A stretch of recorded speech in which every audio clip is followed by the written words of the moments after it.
Վարդենիսում պայմանագրային երկու զինծառայող վնասվածքներ են ստացել ականի պայթյունի հետևանքով։ Պաշտպանության նախարարությունից հայտնել են, որ ծառայողական պարտականությունների կատարման հետ չկապված հանգամանքներում եւ ծառայողական պարտականությունները չկատարելիս են նրանք ստացել վնասվածքները։ Հանգամանքների ճշտման ուղղությամբ պատկան մարմինները համապատասխան ուսումնասիրություններ են կատարում։ Նրանց կյանքին վտանգ չի սպառնում։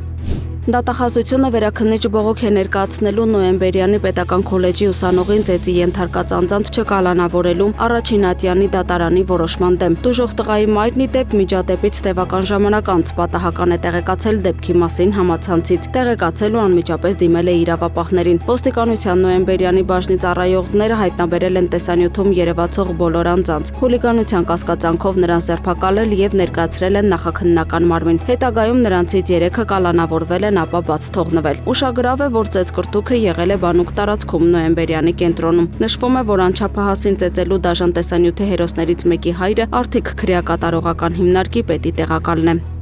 Նոյեմբերի 28-ին կրակոցներ են հնչել Երևանում ժամը 18:50-ի սահմաններում քաղաքացիական ավտոմեքենայով Միքայելյան վիրաբուժության ինստիտուտ է տեղափոխվել հրազենային վնասվածքներով մի քաղաքացի վիրավորը քրեական պատմություններով հայտնի մանումենցի Դավիթ Հիկ մականվամբ 42-ամյա Դավիթ Իսպիրյանն է կան տեղեկություններ նաև, որ եւս մեկ հոգի նշված միջադեպի հետևանքով տեղափոխվել է մայրաքաղաքի այլ հիվանդանոց հանգամանքները ճշտվում են։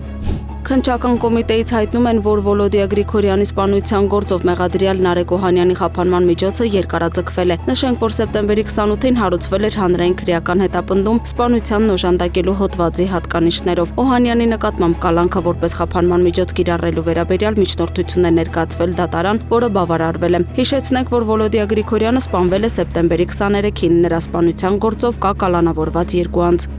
Օրերս Հայաստանից Բագրատ Տաշեն անցակետ է մուտք գործել կենդանիների տեղափոխման համար նախատեսված դատարկ բեռնատար ավտոմեքենա։ Տրանսպորտային միջոցն ուղղորդվել է ռենտգեն տեսազնման կայան, որտեղ նկատվել է կասկածելի խտություն։ Մաքսային ծառայողներն էնդոսկոպիկ տեսանկարահանող սարքի միջոցով ֆիքսել են ներսում առկա բեռնատարի կառուցվածքին չհամապատասխանող օտար մարմիններ։ Հատուկ կտրող սարքավորման օգնությամբ բացվել են խոռոչներ, որտեղ թաքցված է եղել մոտ 22300 տուփ տաքացվող ծխախոտ։ Խոռոչներում ծխախոտներն այնպես են հարմարեցված եղել, որպեսզի առկա ժապավենները քաշելու միջոցով ապրանքը հեշտությամբ դուրս բերվեն։ Դեպքի առնչությամբ կազմվել է մաքսային կանոնների խախտման վերաբերյալ արձանագրություն։